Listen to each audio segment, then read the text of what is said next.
Avant de devenir la reine de l'Ouest, Dale Evans s'appelait simplement Frances Octavia Smith, née le 31 octobre 1912 à Uvalde, au Texas. Son enfance était bien loin de l'image hollywoodienne qu'on lui a forgée plus tard. Élevée en partie par son oncle, le docteur L.D. Massey, en Arkansas, elle grandit dans un environnement instable qui la força à mûrir prématurément. À seulement 14 ans, elle s'enfuit avec Thomas F. Fox. À 15 ans, elle était mère de Thomas Jr., surnommé Tommy. Mais ce jeune mariage s'effondra en moins d'1 an, laissant Frances divorcée et mère adolescente, abandonnée à Memphis et luttant pour survivre. Pour subvenir à ses besoins et à ceux de son enfant, elle se tourna vers la musique. À la fin des années 1920, elle trouva du travail comme chanteuse et pianiste dans les stations de radio locales WMC et WREC. Malgré son talent, elle dut faire face à des refus constants, à l'incertitude financière et à la stigmatisation liée au statut de mère célibataire à une époque où Hollywood exigeait une réputation irréprochable. En 1929, son premier divorce fut prononcé. Déterminée à se réinventer, elle se remaria la même année avec August Wayne Johns, mais cette union prit fin en 1935. Le tournant décisif survint dans les années 1930, lorsqu'un directeur de station de radio de Louisville suggéra un nouveau nom. Frances Octavia Smith devint Dale Evans.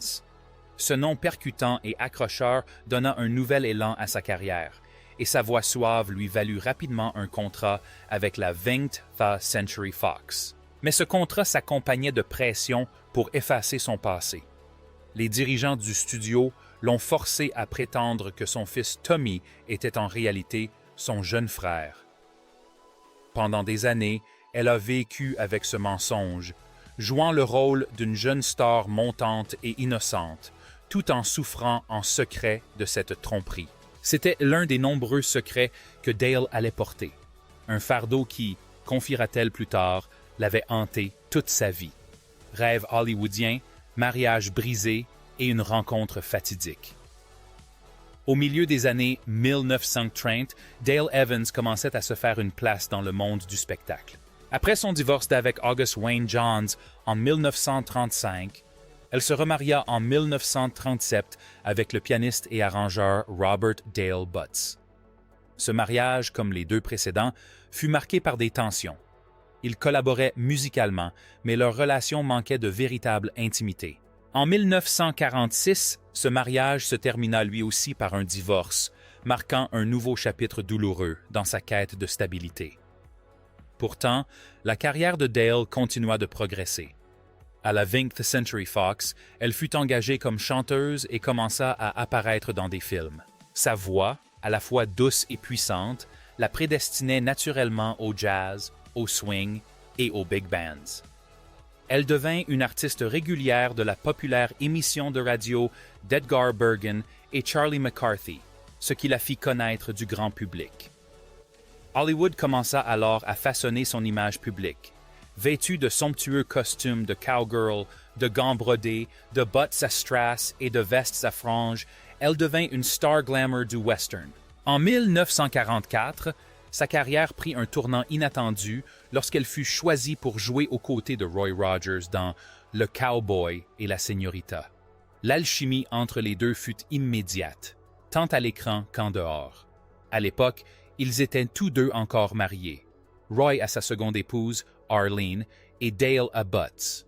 Mais le destin allait bientôt s'en mêler. Roy perdit tragiquement Arlene en 1946, peu après la naissance de leur fils, Roy Jr.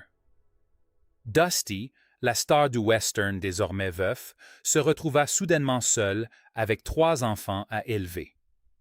Dale, qui connaissait trop bien la douleur d'un cœur brisé, devint son ami et son compagnon de deuil. Leur amitié se renforça et, fin 1947, Roy demanda Dale en mariage d'une manière qui lui était propre. Assis sur la selle de son cheval, quelques instants avant d'entrer dans une arène de rodéo à Chicago. Le 31 décembre 1947, ils se marièrent au ranch Flying L en Oklahoma, où ils tournèrent le film Home in Oklahoma. C'était le 4e mariage de Dale et le 3e de Roy. Mais contrairement à leurs unions précédentes, celle-ci allait durer. Ensemble, ils devinrent le roi des Cowboys et la reine de l'Ouest à Hollywood. Un partenariat qui promettait amour, succès et un nouveau départ, même si des difficultés latentes ne seraient jamais loin. Amour, perte et le livre qui changea tout. Peu après leur mariage, Dale Evans prit sous son aile non seulement Roy Rogers, mais aussi ses 3 enfants issus de son union avec Arlene, Cheryl, Linda Lou et Roy Jr., plus connus sous le nom de Dusty. Roy, de son côté, accueillit avec joie Tommy, le fils de Dale, libéré de la fausse identité de son frère. Pour la première fois, Dale pouvait le reconnaître comme son enfant sans craindre les réactions négatives d'Hollywood. Leur famille recomposée devint un élément central de leur vie, mêlant enfants biologiques, enfants adoptés et, plus tard, enfants placés en famille d'accueil. En 1950, Dale et Roy connurent la joie et le chagrin. Dale donna naissance à leur premier et unique enfant biologique, Robin Elizabeth. Le bébé naquit avec le syndrome de Down et de graves problèmes de santé. À une époque où les troubles du développement étaient rarement évoqués publiquement, Dale et Roy ont dû faire face aux murmures, aux jugements et aux pressions pour cacher leur fille. Mais au lieu de se détourner d'elle, ils ont entouré Robin d'amour et d'attention. Tragiquement, Robin est décédé peu avant son 2e anniversaire en 1952 des suites de complications liées à son handicap. Cette perte a anéanti Dale. Pendant un temps, elle a lutté contre un chagrin si profond que même sa foi en a été ébranlée. Mais elle a finalement trouvé le moyen de transformer ce chagrin en une force. En 1953, elle publia Angel Unaware, un livre poignant qui racontait l'histoire de Robin comme un message du ciel. L'ouvrage choqua Hollywood, mais toucha profondément d'innombrables parents à travers le pays confronté à des épreuves similaires. Dale utilisa sa notoriété pour réclamer davantage de compassion et de compréhension envers les enfants handicapés, bien avant que cela ne devienne courant. Ces mots ont profondément touché les cœurs. Elle a confié plus tard que l'écriture de ce livre avait été pour elle à la fois une confession et une libération, ajoutant qu'elle pensait que la courte vie de Robin était destinée à ouvrir les cœurs. L'impact fut immédiat. Des familles lui ont écrit, partageant leurs propres histoires de perte et de renaissance. Au fil du temps, les organisations et les associations ont commencé à faire évoluer les mentalités concernant les enfants ayant des besoins particuliers. En Oklahoma, le Conseil du comté pour les enfants handicapés mentaux a rebaptisé son centre en l'honneur de Dale, un hommage durable à la mémoire de Robin. Ce moment a fait de Dale bien plus qu'une simple artiste. Elle est devenue la voix des parents en souffrance, utilisant sa tragédie personnelle pour plaider en faveur de la compassion. Pourtant, derrière cette force affichée en public, elle portait encore un chagrin intime, l'un des nombreux fardeaux qui allaient influencer ses confessions ultérieures. Gloire, famille et un coup dur. Les années 1950 ont propulsé Roy Rogers et Dale Evans au sommet de leur gloire. Ensemble, ils ont joué dans une série de westerns à succès, dont Don't Fence Me In et Under California Stars. De 1951 à 1957, ils devinrent des figures emblématiques du Roy Rogers Show, où Roy montait son célèbre cheval Trigger et Dale sa jument Isabel Buttermilk. Semaine après semaine, ils divertissaient les familles américaines en résolvant des mystères, en promouvant des valeurs saines et en concluant souvent leurs émissions par un message de foi et d'optimisme. Leur carrière musicale prospéra parallèlement à leur succès à l'écran. Des chansons comme Happy Trails sont devenues des hymnes populaires, incarnant leur image à l'écran d'un couple qui surmontait toujours l'adversité. Les compositions et la voix de Dale conféraient à leur musique une chaleur unique, tandis que le charisme de cowboy de Roy a ancré leur image de couple emblématique du Far West. Parallèlement, ils élevaient une famille qui s'agrandissait. Outre les enfants de Roy, issus de son premier mariage, et Tommy, le fils de Dale, le couple a adopté 4 enfants. Mimi, une fille adoptive écossaise, et Dodie, une Amérindienne. Sandy et Debbie. Leur maison était pleine de vie, remplie d'enfants d'origines diverses, unis sous un même toit d'amour, de structure et de foi. Mais la tragédie frappa de nouveau en 1964. Debbie, leur fille adoptive de 12 ans, a péri dans un terrible accident de bus impliquant une église. La perte fut soudaine, cruelle et presque insupportable. Dale confia plus tard que ce fut l'un des moments les plus sombres de sa vie. Elle a décrit la culpabilité accablante qui la rongeait, se demandant si elle aurait pu empêcher la tragédie. Pour Roy et Dale, la douleur d'enterrer un autre enfant a ravivé les plaies de la mort de Robin. Le chagrin pesait lourdement sur la famille. Cherchant à échapper à l'ombre de l'accident, Roy et Dale décidèrent de quitter leur Grand Ranch de Chatsworth, où persistaient trop de souvenirs douloureux, pour s'installer à Apple Valley, en Californie, au Double R Bar Ranch. Bien que ce déménagement leur ait offert un nouveau départ, le chagrin causé par la perte de Debbie ne quitta jamais complètement Dale. Dès lors, ses discours, ses interviews et ses livres furent empreints d'une honnêteté plus poignante quant à la souffrance et à la foi. Celle qui incarnait autrefois la cowgirl joyeuse d'Hollywood parlait désormais avec franchise de son deuil, utilisant sa douleur pour réconforter les autres tout en luttant en silence contre la sienne. Foi, militantisme et confession sur un mariage en crise. Dans les années 1960, Dale Evans et Roy Rogers n'étaient pas seulement des figures d'Hollywood, mais aussi des porte-paroles engagés de leur foi. Dale, en particulier, devint une fervente défenseur du christianisme dans la vie publique. En 1964, elle s'adressa à des milliers de personnes lors d'un rassemblement à Los Angeles, appelant au rétablissement de la prière obligatoire à l'école et déclarant que les enfants américains avaient besoin d'être guidés par le Seigneur. Elle se rallia aux causes conservatrices, allant jusqu'à faire campagne pour le candidat à la présidence Barry Goldwater. Ses convictions étaient omniprésentes dans sa carrière. Des chansons qu'elle enregistrait, aux discours qu'elle prononçait, faisant d'elle une figure morale pour beaucoup qui admiraient son courage. Pourtant, en coulisses, sa vie avec Roy n'était pas aussi idyllique que leur complicité à l'écran le laissait paraître. Plus tard, Dale a commencé à parler ouvertement des tensions au sein de leur mariage. Roy, que les fans surnommaient le doux roi des cowboys, était en réalité un homme strict, surtout avec ses enfants. Dale se sentait souvent isolée lorsque Roy était absent pour des tournages ou des tournées.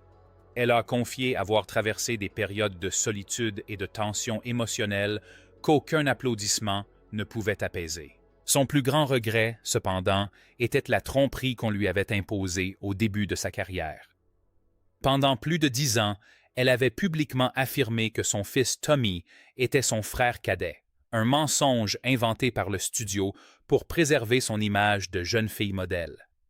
Même après avoir révélé la vérité suite à son mariage avec Roy, Dale a admis que les années passées à dissimuler sa maternité l'avaient hantée. C'était un fardeau qu'elle portait en silence, un fardeau qui rongeait son authenticité. Pourtant, Dale a transformé sa douleur en force. Elle a écrit plus d'une douzaine de livres, dont beaucoup offraient de l'espoir aux parents endeuillés ou encourageant les lecteurs à s'appuyer sur leur foi dans l'épreuve. Dans ses interviews, elle insistait sur le fait qu'elle préférait qu'on se souvienne d'elle non pas pour ses tenues de cowgirl à strass, mais pour sa capacité à parler avec sincérité de la souffrance. En exposant les failles de sa vie, elle pensait pouvoir aider les autres à guérir les leurs. Même en devenant plus ouverte, Dale n'a jamais cessé d'honorer Roy en public. Elle a reconnu les difficultés, mais a aussi souligné l'amour et le respect qui les avaient unis pendant plus de 50 ans. C'était une réalité complexe, un mariage fondé sur la dévotion, assombri par la perte et rendu humain par ses imperfections. Les dernières années et des adieux douloureux.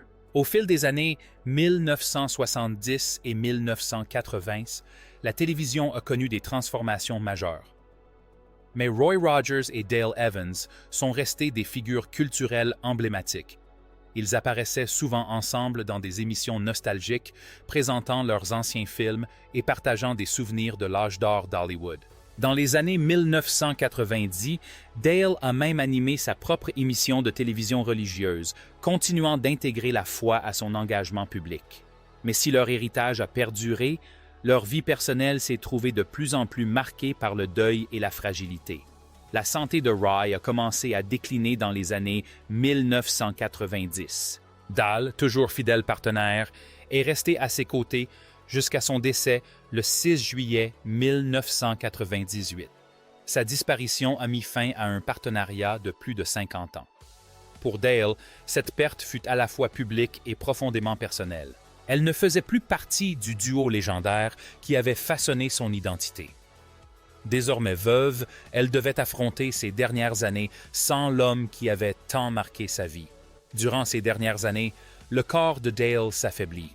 Elle souffrait de problèmes physiques, mais le poids émotionnel qu'elle portait était encore plus lourd. Depuis le départ de Roy, elle est devenue plus introspective et plus ouverte sur les vérités qu'elle avait longtemps dissimulées. Elle a parlé de la solitude qu'elle avait ressentie dans son mariage durant les longues absences de Roy, de la pression de son éducation stricte et du regret persistant d'avoir présenté son fils Tommy comme son frère. Ces aveux ont choqué beaucoup de ceux qui voyaient leur mariage comme un conte de fées, mais Dale a insisté sur l'honnêteté. « Maman n'avait pas peur de révéler la vérité », a déclaré plus tard sa fille Dodie. Elle croyait qu'il fallait partager les bons et les mauvais moments, car c'est ce qui forge un être humain. Dale Evans est décédé le 7 février 2001 à l'âge de 88 ans, 3 ans seulement après Roy. Ses enfants ont décrit ces derniers jours comme paisibles, Dale exprimant son désir de retrouver son mari et ses enfants disparus. Son décès a marqué la fin d'un des couples les plus emblématiques d'Hollywood, mais a aussi laissé derrière lui une histoire plus complexe que l'image projetée à l'écran, un récit de glamour et de foi. Oui, mais aussi de chagrin, de secret et de résilience.